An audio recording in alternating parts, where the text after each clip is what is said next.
Hello, everyone. Welcome to our webinar today on behalf of the Maine Lung Cancer Coalition and Quality Council Quality Company. My name is Jessica Reed. I'm the Quality Improvement Manager here at Quality Counts, and we're so happy to have you all here to join us today for our next webinar in this series for the Maine Lung Cancer Coalition. We'd like to acknowledge our funders, without which this would not be possible. So we are so grateful for their support. We'd like to thank the Bristol Myers Squibb Foundation, the Maine Cancer Foundation, and the Maine Economic Improvement Fund. Thank you so much. Today, we are so excited to have Dr. Bill Black, Dr. William Black. And the title is the CT Lung Cancer Screening in 2019, What's New? So we are so excited to have him presenting for us today and all of you join us. So just a couple of housekeeping things together. Webinar logistics for Zoom. So right now, all the audio lines for all of you and non-presenters are currently muted. Please use the chat box for any questions or comments throughout the presentation. We will have questions at the end of the presentation. And also, if you're requesting a CME for this webinar and you did not sign in to Zoom through a direct link, or if you're watching as part of a group, you could please email us at mlcc@mainequalitycounts.org during or immediately after the webinar so we can track your participation. That would be great. You can also put it in the chat box as well. So today, speaker disclosures and for CME certificates. For the disclosure today, the speaker today does not have any relevant financial relationships with the manufacturers of any commercial products and or provider of commercial services discussed in this CME activity. A CME evaluation survey will be sent after the learning session via email. Please complete the survey via SurveyMonkey. It's a very quick survey within 1 week. And then a CME certificate will be emailed within 1 month of completion of the survey. So let's get started. So today, again, we are so excited to have Dr. William Black. He is a professor of radiology and of community and family medicine at Dartmouth Hitchcock Medical Center and a member of the Dartmouth Institute. He is one of the site principal investigators at Dartmouth Hitchcock Medical Center and a member of the executive committee. Dr. Black played a major role in the design, execution, and analysis of the National Lung Screening Trial, the NSLT, and led the cost-effective analysis related to lung cancer screening in the NSLT and was a consultant to the lung group of the Cancer Intervention and Surveillance Network. He currently serves on several American College of Radiology committees related to lung cancer screening and leads the lung cancer screening program at Dartmouth Hitchcock Medical Center. We are so happy to have you, Dr. Black, and I'm going to turn now this presentation over to you. All right, I will hit the share button and I'll open my slides and hopefully everything will be working here in a second. All right, I think I have my slides up now, and I was planning to talk for about 35 to 40 minutes and leave about 15 to 20 minutes for questions at the end. Is that reasonable? That sounds perfect, thank you. All right, well, thank you everybody for listening to me for the next 45 minutes or 40 minutes or so. As Jessica said, I'm going to be talking about lung cancer screening and what's new in 2019. I have no financial disclosures, as already mentioned.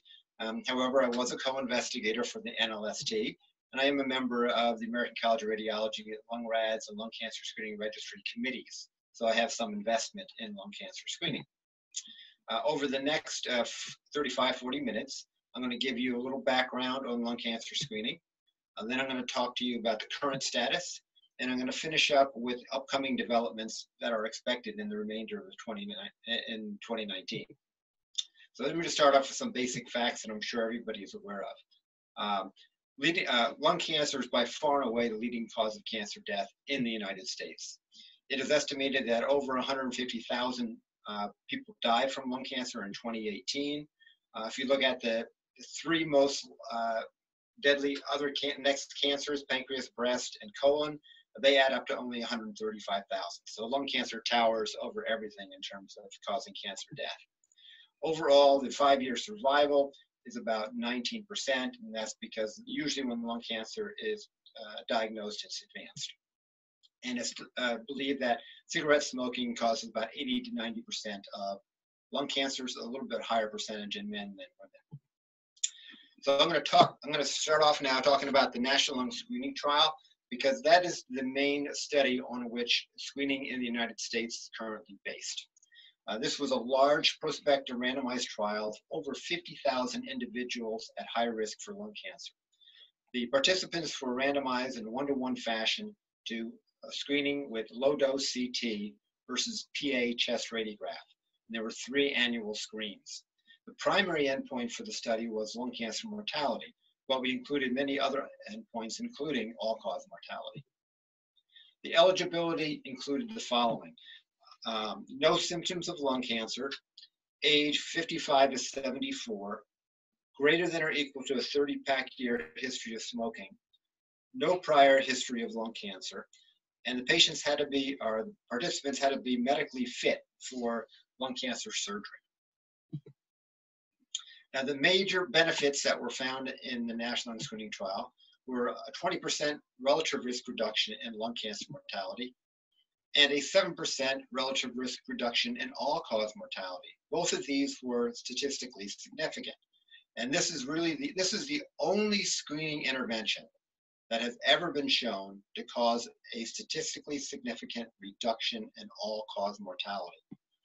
And the reason it was achieved in the National Lung Screening Trials because a high percentage of the target population of the participants died of lung cancer. 25% of all the deaths that occurred in the NLST were due to lung cancer. When you're screened for other entities such as breast cancer or colon, usually your screened population has a much lower probability of dying from the target disease. So because we can identify the risk factors for lung cancer screening, it's particularly efficient. Now, a lot of people like to look at not just relative risk reduction, but the absolute risk reduction, which takes into account how prevalent the condition is.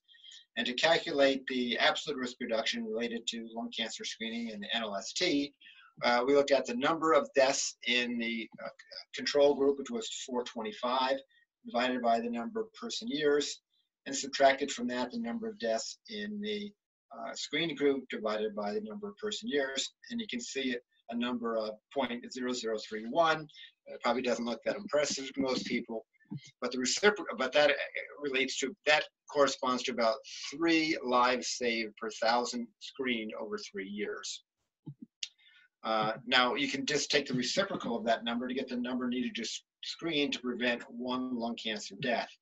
And so the reciprocal of that is 320. So in other words, you need to screen 320 people for 3 annual screens to see a benefit in terms of preventing 1 lung cancer death.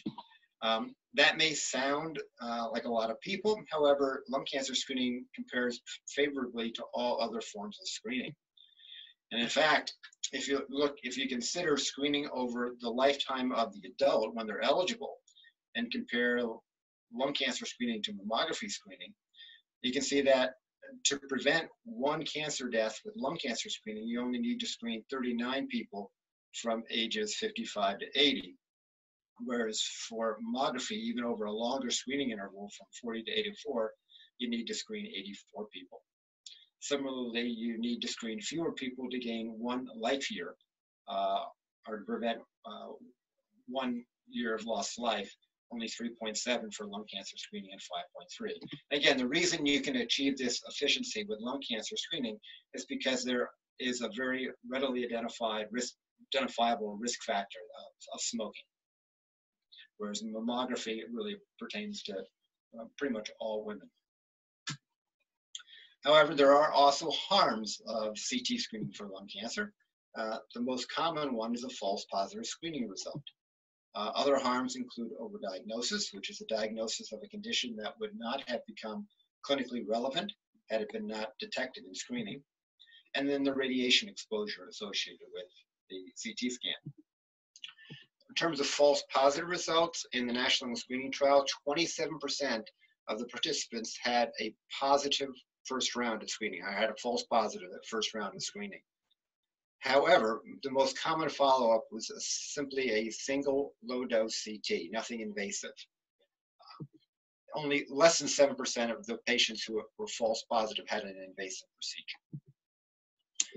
Overdiagnosis, we did see more lung cancers diagnosed in the CT than chest X-ray arm at the end of the 6.5 years of follow-up. We had more than 100 more cancers in the CT arm. This corresponds to approximately 18% estimate of screen-detected lung cancers were due to overdiagnosis. So you'll commonly see it reported that the overdiagnosis rate for lung cancer screening is 18% based on the NLST. However, that number represents what we could estimate at 6.5 years after the trial. There's going to be a follow-up publication on the NLST that's going to provide a much more accurate estimate of overdiagnosis than what we had at this time. We have additional 6 years of follow-up in the next paper, and that will give you a much more accurate assessment of what the overdiagnosis is. Also, the rates of overdiagnosis were much higher for the small cancers, the adenocarcinoma in situ and the minimally invasive adenocarcinomas, than for the solid nodules, 49% versus 3%. Radiation exposure, the effective dose of low-dose screening CT is about 1.4 millisieverts in the NLST. To put that in some perspective, a standard chest CT is about 7 millisieverts, or 5 times as much. Look at background radiation to the people living in the United States at sea level, it's about 3 millisieverts per year, so the CT scan dose is about half of what you get from background over a year. It's also been estimated with modeling that CT screening for lung cancer would prevent at least 20 times more lung cancer deaths than it would cause, at least in those people who are eligible for screening. The benefit-risk ratio is least favorable for younger women with fewer pack years. So when you get into around age 50, and women who have fewer pack years, that's when you start having to seriously consider the radiation risk. So in summary, the National Lung Screening Trial was a randomized trial of over 50,000 individuals at high risk. There was a 20% relative risk reduction of lung cancer mortality and a statistically significant 7% all-cause mortality reduction. The baseline false positive rate was 27%, and the overdiagnosis rate was estimated to be 18%, but as I said before, there's a follow-up study coming out in 2019 that will provide a much better estimate. So mainly because of this National Lung Screening Trial, the U.S. Preventive Task Force came out with a recommendation for annual screening for lung cancer with low-dose CT in adults ages 55 to 80 years of age who have a 30-pack-year history of smoking and currently smoke or who have quit within the past 15 years. So that basically, the U.S. Preventive Task Force just adopted the entry criteria that we use for the National Lung Screening Trial. And they did a lot of modeling, or they relied on a lot of modeling that was done for them to see what populations would be best served, and that's how they got to the 80 years upper limit. However, they did say that screening should be discontinued once a person has not smoked for 15 years or develops a health problem that substantially limits life expectancy or the ability or willingness to have curative lung surgery. They gave it a grade B recommendation, which means that private insurers must cover it without any copays. They also had other considerations. They said this lung cancer screening should be coupled with smoking cessation efforts. There should be a shared decision-making process so participants know what they're really getting into. And there should be standardization of the CT screening in terms of low dose and follow-up. And there should be a development of a lung cancer screening registry, which has happened. Now, one of the major concerns after the U.S. Preventive Task Force guidelines came out was that there may be the false positive rate being so high. And a lot of people were not in favor of proceeding with lung cancer screening because of the high false positive rate. So one thing that was done by the American College of Radiology was put a panel together, which included me, to come up with guidelines for how we should be reading these CT scans. And so this committee was charged with standardizing the reporting, reducing confusion, and facilitating outcome monitoring. So one of the things that we did was we changed the positivity criterion. In the NLST, we have a positivity criterion of greater than 4 millimeters in diameter for the nodules. In lung rads, we changed to 6 millimeters. Now that might seem trivial, but in fact, that little change from 4 millimeters to 6 millimeters reduced the false positive rate at baseline more than 50%, from 27% to 13%. This is just a one-page summary of the cheat sheet from the lung rads version 1.0, which I used to keep at my workstation whenever I was reading a screening CT, so that I would know how I should report the findings and what I should recommend. Now, since screening started in 2015, or since the U.S. Preventive Task Force recommended that screening be considered in those who are eligible, the number of screens that were performed and submitted to the lung cancer screening registry has dramatically increased. Let me back up a second. As I said before, the U.S. Preventive Task Force recommended the creation of a screening registry. Also, CMS has required for reimbursement that scans that are performed get submitted to a national registry for lung cancer screening. And at this point in time, there is only one national registry, and that's the American College of Radiology Lung Cancer Screening Registry. And that registry actually requires that all practices that submit to them submit not just their Medicare patient exams, but all exams. So consequently, this registry contains all the screening exams that are legitimately done in the United States. There's no other screening intervention for which we have one registry that's so comprehensive. So looking at this registry will give us a good idea of what's happening with lung cancer screening throughout the US. So as I was saying, since 2015, you can see there's been a fairly dramatic increase in the number of exams done and submitted to the lung cancer screening registry. However, this represents a pretty small fraction of all people who are eligible in the US.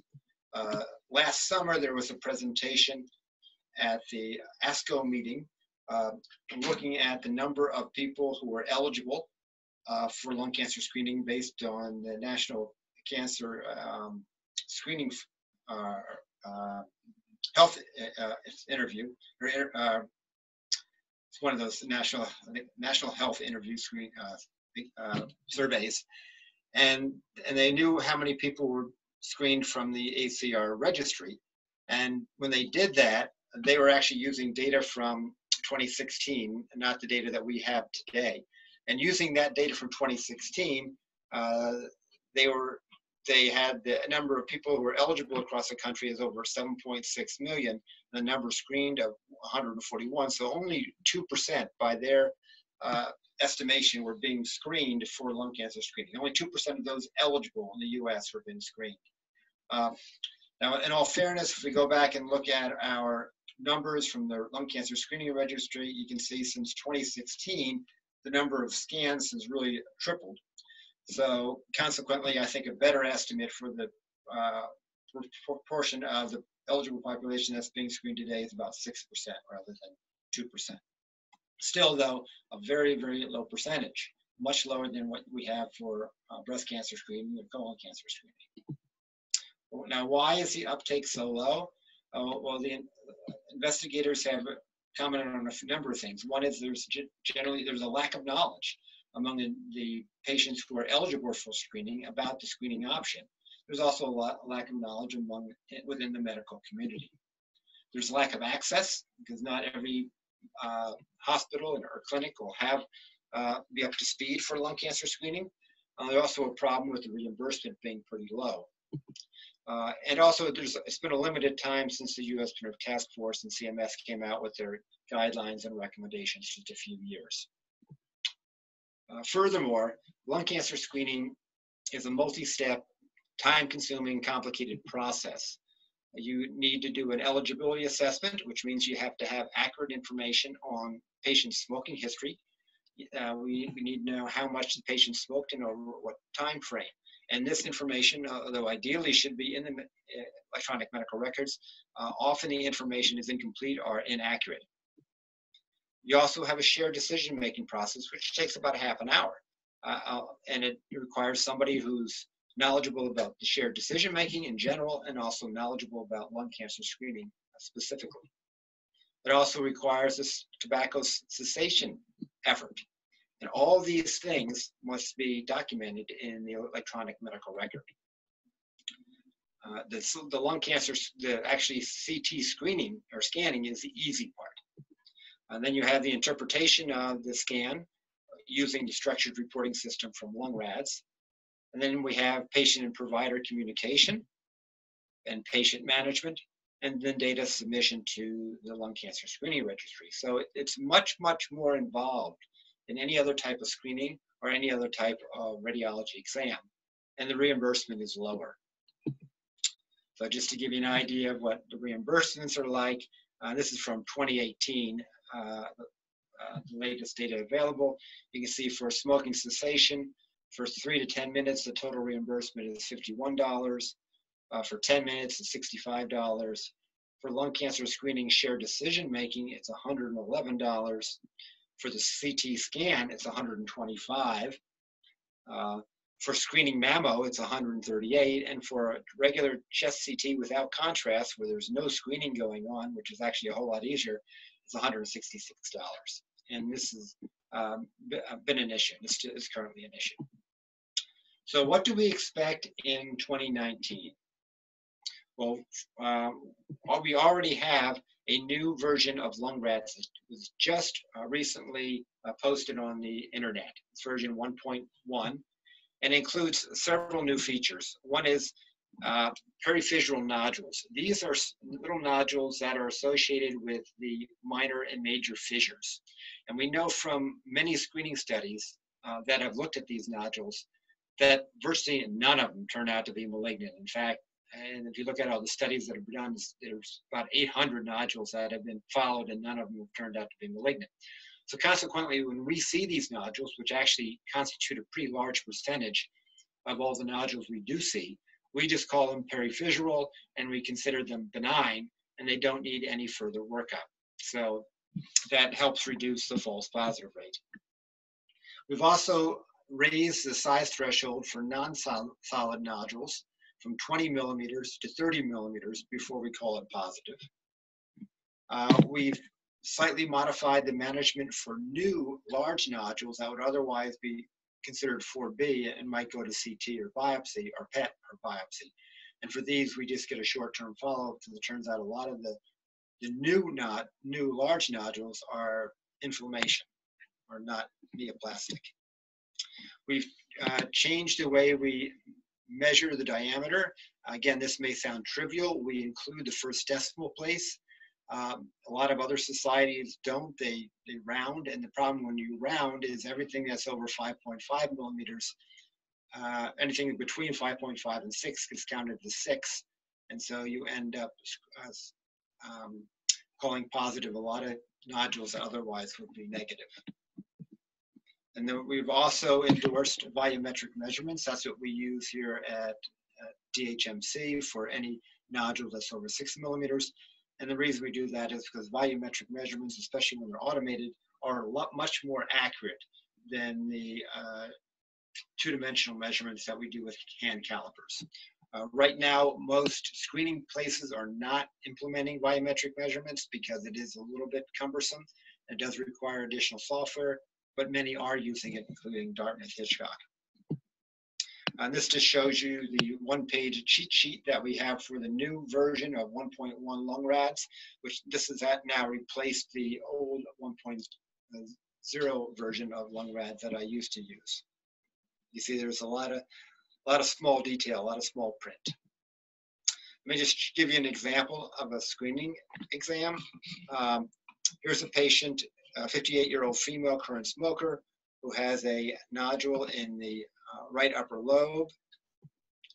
I used the volumetric software that we have, and you can see you can get various measurements on the volume, effective diameter, which is the same thing as the average diameter, maximum diameter, short axis diameter.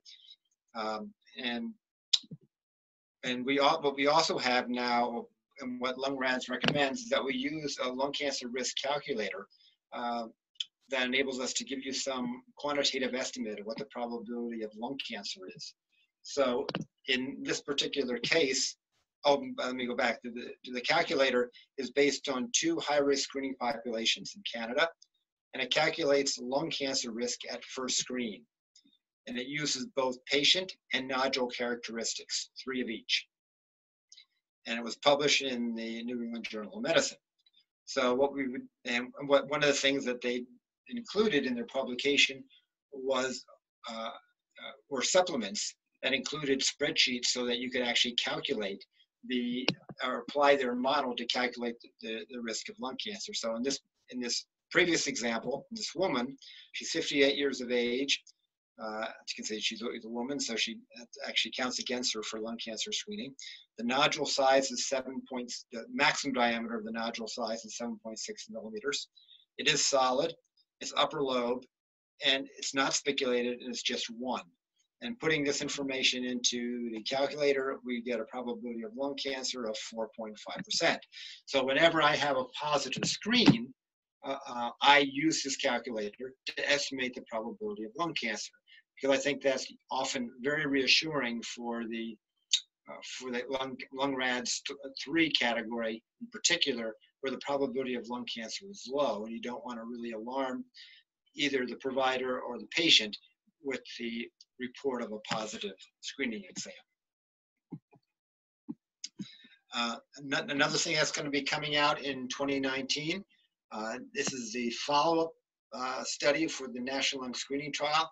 As I said before, the median follow-up with the original publication was 6.5 years from randomization. With this extended follow-up, we'll have 11 to 12 years from randomization. And this was accomplished with linkage to state cancer registries and the National Death Index. And the purpose of this follow-up study was to, 1, confirm lung cancer mortality reduction, to show that it wasn't just a temporary decrease in lung cancer mortality, that it stayed.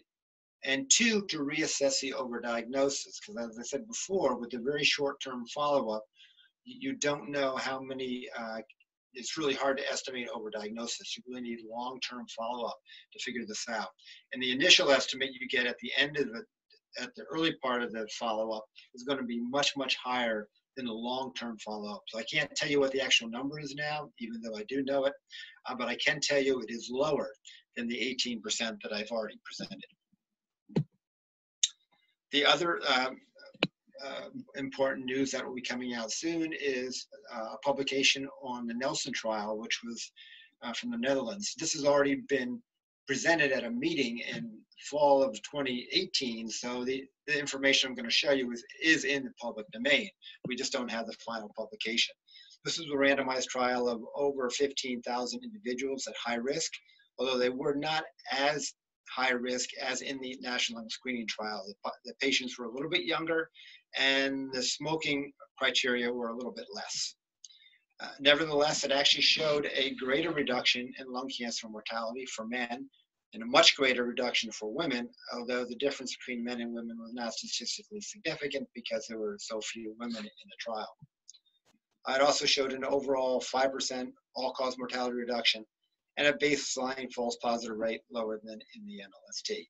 And as I said before, this publication is expected to be out sometime in the remainder of 2019. Why do I think the Nelson trial did better than the NLST? I think there's several explanations. One is that the Nelson trial actually had more rounds of screening than NLST. They had 4 rounds rather than 3 rounds. Initially in NLST, we wanted 6 rounds. The reason we settled for 3 was because of lack of funding. The other thing in the Nelson trial, there was no chest x-ray screening in a control arm as there was in NLST. And to the extent that chest x-ray screening provided some benefit in the NLST, that would have led to an underestimation of the benefit of CT screening. And the Nelson trial did not have any chest x-ray screening in the control arm. Also in the Nelson trial, it was a very homogeneous study. There were far fewer sites than in the NLST. I think there were 12 sites as opposed to 30. They used the exact same equipment as far as CT scanners and the software, and the exams were read centrally. They also did a very systematic workup using volumetric doubling times, as I just showed you a minute ago. And there also may be some chance element as to why we see different results between Nelson and LST. But the important point here is that there have only been 2 randomized trials of lung cancer screening that have been large enough to determine if lung cancer screening can work. And both of those trials, the NLST and the Nelson trial, have both shown benefit. The trials that have not shown benefit were small and underpowered. And lastly, what we expect by the end of 2019 or early 2020 is an update from the U.S. Benefit Services Task Force. They are currently working on this, and they want to re-estimate the benefits and harms. They want to reconsider eligibility criteria. One of the things they want to consider is whether or not we should move from the pack years criteria and age to a more sophisticated risk model that has been shown to be more efficient. The U.S. Prevention Task Force wants to consider some of these barriers to screening to see if there's something that can be done to alleviate them. We're also looking at the effectiveness of different types of smoking cessation interventions. And the U.S. Preventive Task Force is relying on extensive decision modeling from an organization called CISNET, which was involved with the initial guidelines that came out of the U.S. Preventive Task Force for lung cancer screening, as well as breast cancer screening and other interventions. So again, we expect this to be coming out sometime by the end of 2019 or early 2020. And this will definitely have a huge impact on how lung cancer screening will proceed. So in summary, lung cancer screening with CT has been proven effective in the NLST and Nelson trial. However, it's a multi-step, labor-intensive process that is difficult to do. And consequently, the national uptake right now, I estimate to be only about 6%. Pending in 2019 is extended follow-up of the NLST, the final results of the Nelson trial, and the update on the U.S. Preventive Services Task Force. I've left a couple useful resources here, websites that you may want to go to. The one that's best in terms of general information for lung cancer screening is the ACR website. There's a nice online decision aid called Should I Screen? That's been used effectively by many different departments. And then there's a localizer that enables you to localize a accredited lung cancer screening facility by zip code or location. And I think I will stop there, and I will try to answer any questions that people may have. Thank you so much, Dr. Black. This is a terrific presentation with so much information. And so we are going to go into some questions. So I will start. So right now we have a question that states that this person would be interested in Dr. Black's thoughts about the value of the required shared decision-making visit before lung cancer screening. Well, I actually am a long-standing proponent of shared decision-making. I came to Dartmouth in 1991 when shared decision-making was really getting started. So, and I think one of the major benefits of shared decision-making is that it clarifies that this is a decision that the patient can make. And it also helps the clinician understand what might be some of the issues that may be related to this decision. That being, even though I'm a huge fan of shared decision-making in principle, I do recognize that it has been a huge barrier, maybe the single biggest barrier to effective lung cancer screening in the U.S. So I think there are things that could be done. I think we could do a much better job of standardizing the shared decision-making and making it more efficient. I think right now what we do basically, right now what we require is that every single referring physician learn how to do shared decision-making and stop what they're doing in the middle of their practice to do a shared decision-making. And it's just not practical. I think we could use, I think it could be a national effort so that the shared decision making could be enhanced with some type of computer assistance so that you could take into account the individual characteristics of the patient, their age, their sex, their smoking history, to get more relevant information to the patient. Right now, some of the tools basically are just a summary of what happened in these large trials. They're not specific to the individual, so they may not be that helpful. In fact, they may be very misleading in some cases. So bottom line is, I'm a big believer in shared decision making, but I think we really need to improve the process of shared decision making, both in terms of accuracy and efficiency. Terrific, thank you. And I would encourage anyone who has any other questions to please put them in the chat box at this time. So we'll give people a chance to do that. I was interested, Dr. Black, when you mentioned that the national uptake, that really struck me as 6%. And, you know, kind of just maybe some thoughts around that. So, you know, obviously the work that we do, you know, trying to educate providers and clinical staff around lung cancer screening, just any kind of general thoughts around why you think that is? Well, again, I think it's because it's a very labor-intensive process right now. And people have not had to do this before, go through a shared decision-making process. In fact, it used to be, the screening used to be more coercive, where basically you just tell people they should get screened. That's it. Whereas now you have to stop and tell them they have an option, and then get into this complicated discussion of all the benefits and harms. But again, I think this could be improved by having a more efficient and accurate shared decision-making process. And it might require some tweaking with reimbursement so that a center can stay financially afloat when they're doing lung cancer screening. I know a lot of places have just decided not to do lung cancer screening because it's a money loser. Absolutely. So we have another question kind of along these same lines. And the question was, do you anticipate any streamlining? So like you had said, making it more efficient. Do you anticipate any streamlining of the shared decision-making process? So again, so it won't be so time consuming. Well, I do know that a lot of people are pushing for that. That's what I do know. I don't know exactly how the U.S. Preventive Task Force or CMS will respond. And right now, like I said, with the U.S. Preventive Task Force, they're just starting to digest information. They haven't come to any preliminary decision. What they will probably do is, before they come up with their final ruling, they will come up with a tentative ruling and make it public for a month or so and take feedback, and then come up with a final ruling. But I do know that there are lots of people, lots of organizations that are pushing to make it more streamlined, but I just don't know what the response is going to be. I'm not privy to that.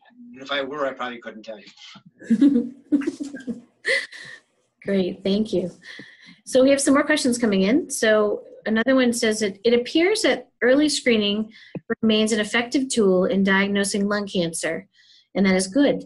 The problem that I'm hearing is the complexity of screening the patient to be referred to the low-dose CT scan. What can be done to streamline this process to help get high-risk patients screened? Well, one of the things that's been shown to be most effective at medical centers is to have I'm blocking on the name right now. There's like a navigator? A navigator, or there's a best practice alert, the BPA. So when one of our primary care docs sees a patient at their visit, they have the best practice alert on. So that will flag patients who are in the right age group and have some smoking history. So they'll be, the provider will be alerted that this patient might be eligible for lung cancer screening. It doesn't tell them they are, but it tells them they might be. So the provider knows that has the option then of asking some questions to further determine eligibility. And we use this at Dartmouth.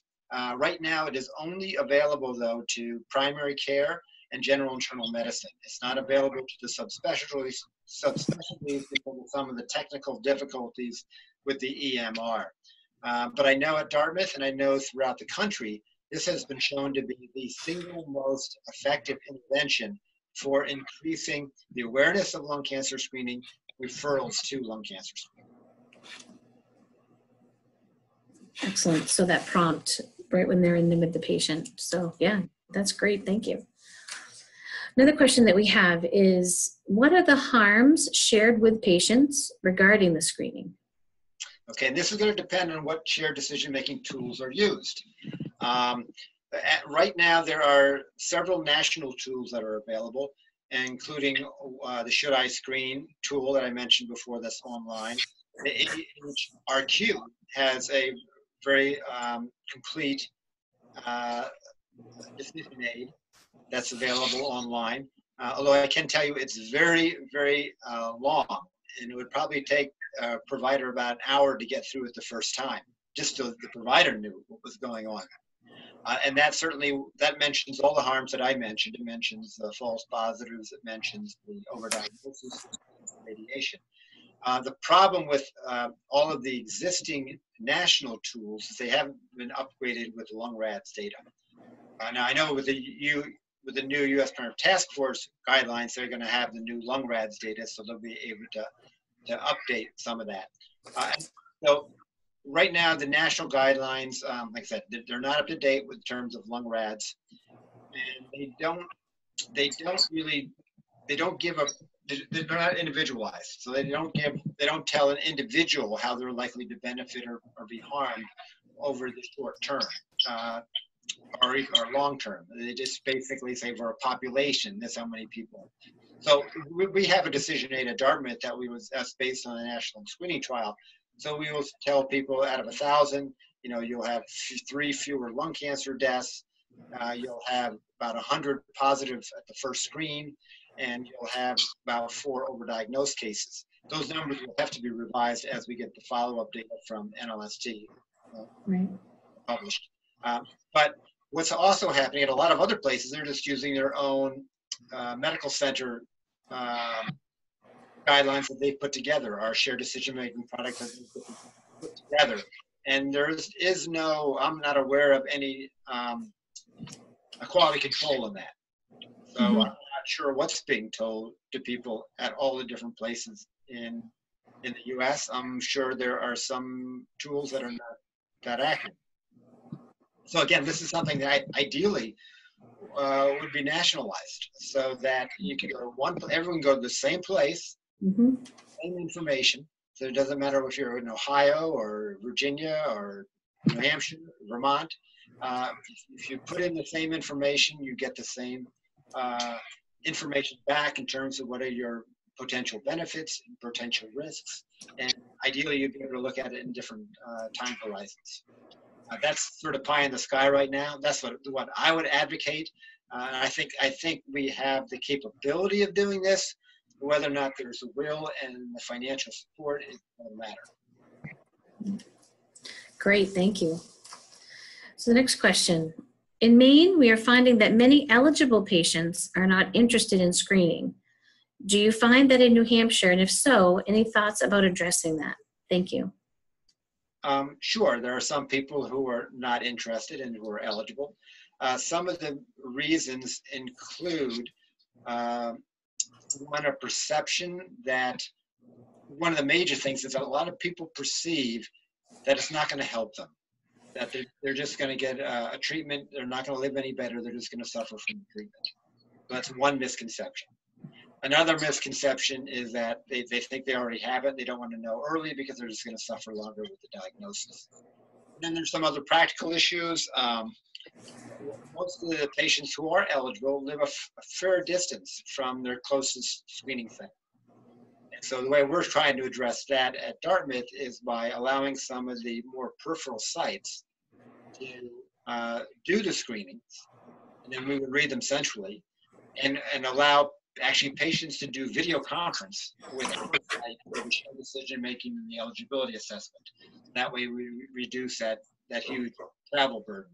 I think there's a very legitimate concern, and that is cost. And even though I said that the screening itself should be free, from covered by Medicare or private insurance, what those insurers don't cover is the follow-up if there's a positive.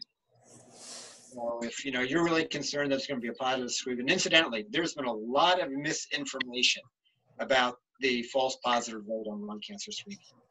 In fact, you can go to very reputable journals. Some of you may have heard the New England Journal or JAMA, and there's a lot of misinformation about how high the false positive rate is, and that's because they're confusing the false positive rate with 1 minus the positive predictive value. And so there's actually a recent journal watch from New England Journal that cited a 97% false positive rate from a VA study, which is complete nonsense. And what that is, again, it's a 1 minus the positive predictive value. The actual false positive rate at the VA was bad. It was like 60%, much, much higher than what we have at Dartmouth, which is under 10%. So there's a lot of misinformation about the false positive rate. So I think what you would really have to do is make sure, when these people say they really don't want it, it may be because they haven't really been properly informed about the benefits and harms. Again, this is where it would be really critical to have a central process for shared decision-making where we consistently and properly inform people about the benefits and harms. But that being said, I think it's legitimate for some people, especially where there's a close trade-off between benefits and harms, to say, no, it's not for me. And there are going to be some people where the trade-offs are pretty close. For a younger patient, for a female with a lower smoking history, it may not be good, or even for a very older patient who has a limited life expectancy, it may not be worthwhile. So, yeah, I do think it makes sense to consider all these individual characteristics when you're making a decision. But I'm guessing that a lot of the people who choose not to don't have all the accurate information. Great, thank you so much. So the next question, do you find more providers are getting on board with low-dose CT? One of my biggest barriers is a negative response from providers. Yes, and it depends, again, very much on who you're surrounded by. I am very fortunate here at Dartmouth to be working very closely with the chair of primary care medicine. She's been very receptive to the information that we have, and it's been eye-opening to her. And so she's also a strong believer in shared decision-making. And because of her, I think, largely because of her leadership, I think the primary care and GIM physicians at Dartmouth are more open-minded about considering the potential benefits of lung cancer screening. I'm also giving a medical grand rounds on the subject in about 6 months. I can say also that there has been some misinformation. We had a national speaker come about 6 months ago who inappropriately cited that 97% false positive rate.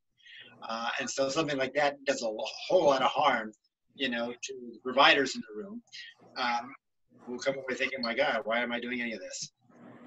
But like I said, I think it's probably going to depend very much on your particular population. There are many places where the providers, the non-radiologists, the primary care docs are very enthusiastic, but there are many places where they're not. And again, it comes down to having accurate information. Great, thank you. I guess the other thing I should say is it depends too on the performance. In fairness to the critics of lung cancer screening, one of the big criticisms is that, okay, this is great in the NLST and maybe even the Nelson trial, but how do we know we have that quality at the local screening center down the street? And quite honestly, you don't know that. And so, again, this is why it's really important to standardize all this. Make sure that screening is being done well, not just at some good centers, but uniformly. And we will have access to this information through the lung cancer screening registry. But this certainly is a legitimate concern for providers that, their particular screening center might not, or the one that's closest to them, might not be up to speed. So ideally, they should be able to talk to the screening center, be able to provide them with some information on their positivity rates, for example. What are your positivity rates compared to the nation? It doesn't really matter how good it was in NLST if it's not doing, you're not doing it that well at your local site, then you have reason to not want to proceed. Of course, it depends also on the quality of the surgery. How safe and how effective is the surgery that's going to be available to the patient. So these are very legitimate concerns. Great, thank you, Dr. Black. The next question, can you say more about what is involved in overdiagnosis? Quote, does this mean procedures or more typically more frequent scans, etc.? By definition, overdiagnosis is the diagnosis of a condition that would not become clinically relevant had it been not diagnosed. So for example, it's different than a false positive. With a false positive, you have a positive test, you get a biopsy, or you get a follow-up, and proven to be a false positive, and you're done. And that's a harm, but it's not as big as overdiagnosis because you don't end up treating the patient. You tell the patient they don't have the disease, and everything turns out to be okay after the initial mishap. With overdiagnosis, and this is something that's, I think, very confusing to providers and to patients. With overdiagnosis, what happens is you find something, you biopsy it, it looks like cancer under the microscope, and then you treat the patient, and you never find out that that was an overdiagnosis. So one of the really complicated things with overdiagnosis, you never identify who's been overdiagnosed at the individual level.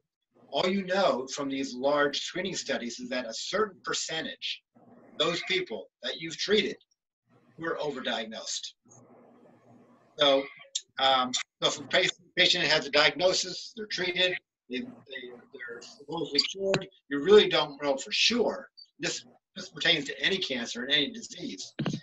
If they were actually cured or their condition would not have become clinically relevant. Now, as I showed before, it depends dramatically on what they found. If they find a 4 centimeter nodule, then the chance that that's overdiagnosed is about 0. But if you're talking about one of these little wispy sub-centimeter ground glass opacities, then there's a fair likelihood that it's like the small prostate cancer, that this would not have become clinically significant at a level. But it depends critically on what you're actually finding. But it is a complicated concept. And the only way to get an estimate of how bad it is with a population-based study, and you'll never figure it out at the individual level. Again, it's a key concept for shared decision making because a lot of people just don't get this. It's actually easier to understand if you're going from prostate cancer because if you're old and you have comorbidities, it's a little bit easier to understand that, okay, this tiny little 1 millimeter thing that they find is not really going to affect me over the next couple of years. Much more difficult concept for a younger person. Great. Thank you, Dr. Black.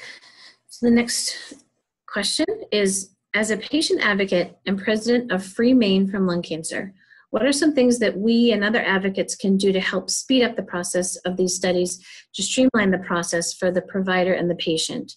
I see the complexity of screening a patient for low-dose CT may be a deterrent for the provider and therefore may not refer the patient out for the screening. Yes. Well, it's hard for me to know exactly what you can do, what levers you can pull, in Washington. But one thing you certainly could do would be when the U.S. Preventive Task Force comes out with their recommendations, and there's a public comment period, is respond. Maybe organize some focus group of providers and screening centers and discuss it and say what you need and communicate it to nationally or even to your state. But as I said before, I think a lot of these things we're going to have more leverage doing it at a national level than at a local level. You really can't change the laws at a very local level. Great, thank you. So I think at this point, I'll double check. I think that's the last of our questions. So again, we'll give everyone just another minute or so to see if you have any more questions for Dr. Black before we wrap up. We have about, just to do a quick time check, about 5 minutes left in the presentation. So we'll give everyone a minute. If anyone has anything else they'd like to ask, this is your opportunity. So please ask what we have in here.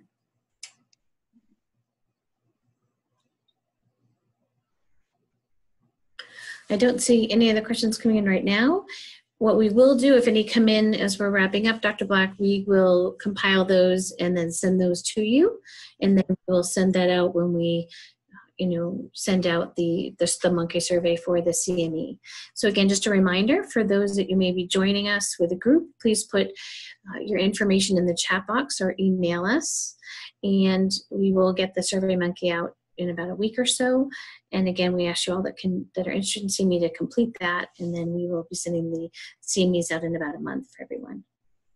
So on behalf of the Maine Lung Cancer Coalition, Dr. Black, thank you so much for joining us today. This has been incredibly helpful, a wealth of information, and great to have your knowledge and expertise. So thank you so much for your time today. We are grateful and really appreciate it.